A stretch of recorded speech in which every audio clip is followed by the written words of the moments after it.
Hi, welcome to Mancave Projects. So in this video we're going to be looking at kitchen cupboard doors, the hinges and how to adjust them.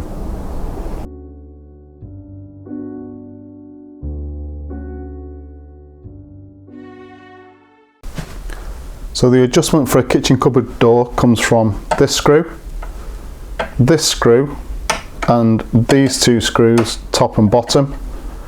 The screws on the actual door side do nothing. Once they're fixed into place, that's it. So I think the best way to explain these screws, how they can be adjusted, is just to use these two pieces of card as representation for two 500mm doors. So the carcass we're working on is a 1000mm base unit. It has two 500mm doors represented by this cardboard. One of the issues you might face when you fit the kitchen, or if you move into a property that has a kitchen, you want to adjust the doors because they're poorly fitting, is that when all of the doors are closed on the kitchen units, one of the doors may well stick out further than the rest when they're closed. If that's the case, then this is the screw that we need to adjust. So there are basically two types of this hinge. One is a cheap version, which is this one, and then you get the more expensive version. So on this cheap version, we actually have an open slot at the back of this screw. And the way to adjust this screw so that the door comes out further from the carcass or more into the carcass is we get a Phillips screwdriver, place it into the screw, slacken off that screw, and then we can make that final adjustment and tighten the screw back up once we're happy with the adjustment. Obviously we'll have to close the door a couple of times to make sure that it's flush. The second type of hinge, which is a more expensive, is where this at the back is not an open slot, it's closed, and this screw basically works on a cam system. So when we turn the screw clockwise, that will draw the door in towards the carcass, and when we turn the screw anti-clockwise, that will push the door further away from the carcass. So in the example I've just shown, what we'd have to do is to turn the screw clockwise in order to draw the top of the door in towards the carcass to make sure that all the doors are flush once the doors are closed on the kitchen units.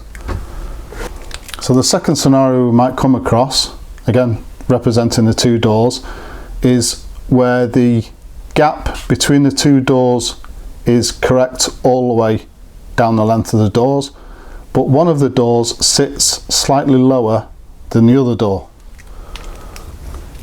In that scenario, it's these two screws that we'll be interested in, and the holes that the screws go into are actually slotted.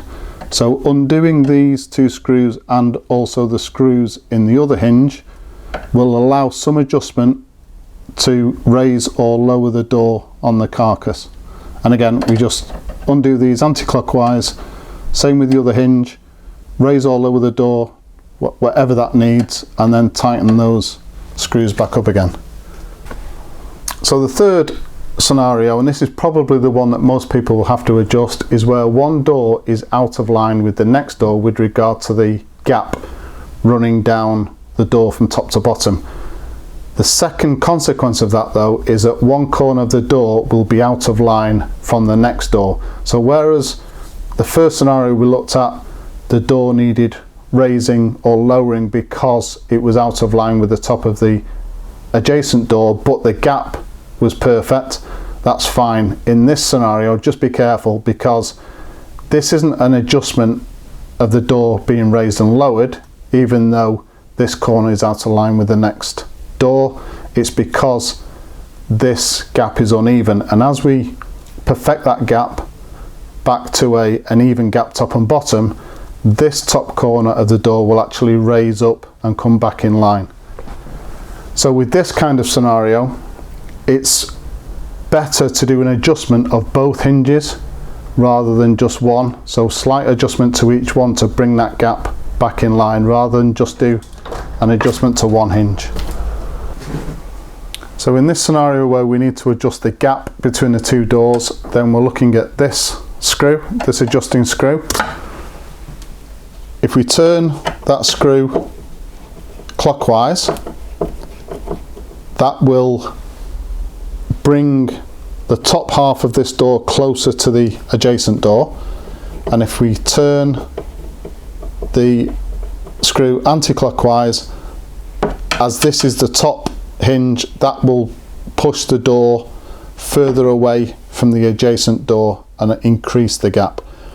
So the scenario we were looking at with the two cardboard pieces, we want to turn this screw anti-clockwise in order to move the top half of this door away from the bottom door, but not too much, because then we can go to the bottom hinge and turn that screw clockwise, and that will bring the bottom of the door in. So adjustment of both hinges will create a perfect gap, and with this scenario that will level the gap and also level the top of the door as well.